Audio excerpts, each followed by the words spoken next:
Institution Mobile, quality e-learning experience on the go. Production can simply be put as creation of utility. What do I mean by utility? Utility is the creation of goods and services to satisfy our want. In a nutshell, let's put the definition of production to be as the transformation of raw material or the conversion of raw material for distribution of goods.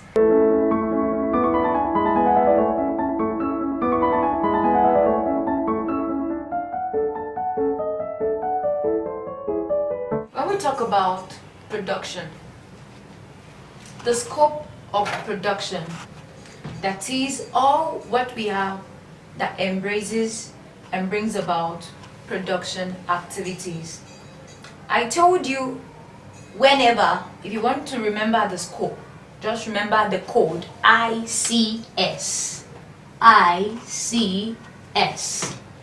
Production is divided into industry representing I, C representing commerce, S representing service. The industry is divided into two. We have the primary industry and we have the secondary industry. And when you talk about the primary industry, basically they are dealing with extraction of raw materials from the earth. And we have extraction, we have farming, we have fishing, we could also have mining.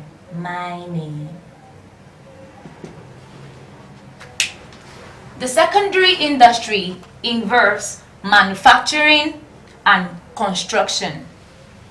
Let's go to commerce. Commerce is divided into trade and aids to trade. Under trade, we have home and foreign trade. Home trade is divided into retail and wholesale. The foreign trade is divided into import, export, and entry port. And we have the 7 A's to trade that I say to be backed with. If you remember this acronym, backed with, you are good to go. You have your A's to trade.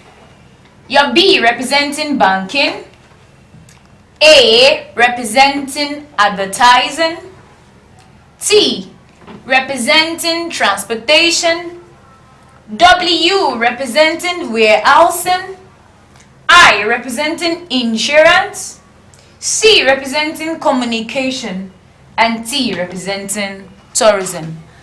All of these expatiate more on what we call production. So this is the scope of production. We have land, labor, capital, and entrepreneurship.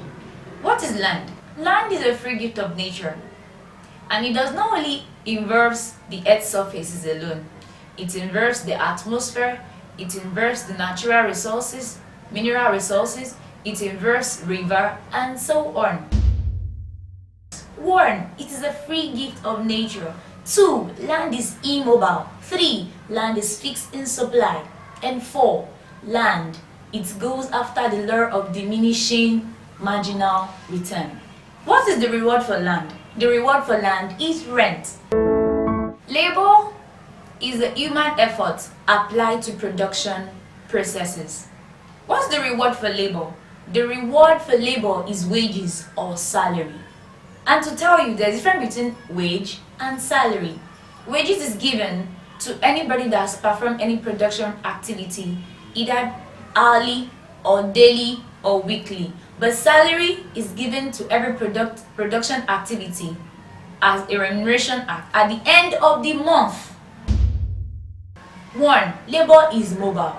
I'm a laborer. You can see me here in Noimbo today. You can meet me elsewhere at Abuja tomorrow. Labor has feeling. I'm a human being. I have feeling. I'll tell the person that employ me, I'm not interested in this, I'm interested in that. We have the unskilled labor and the skilled labor. Who are the unskilled labor? The unskilled labor are those people that have little or no level of education. And when we talk about the skilled labor They are the set of people that they use their mental efforts in every production activity they get themselves involved to. And for example, we have doctors, we have teacher, we have a surveyor, and so on. Capital is a factor of production that cushions production activity. Capital can be in various types. We have fixed capital, we have current capital, we have working capital, we have social capital. What's the reward for capital? The reward for capital is interest. Entrepreneur coordinates, organizes, directs, and monitors all other factors of production, namely land, labor, and capital. Human being will coordinate, monitor, and direct labor, land, and capital for there to be production activity. What is the reward for entrepreneur? The reward for entrepreneur is profit and nothing more.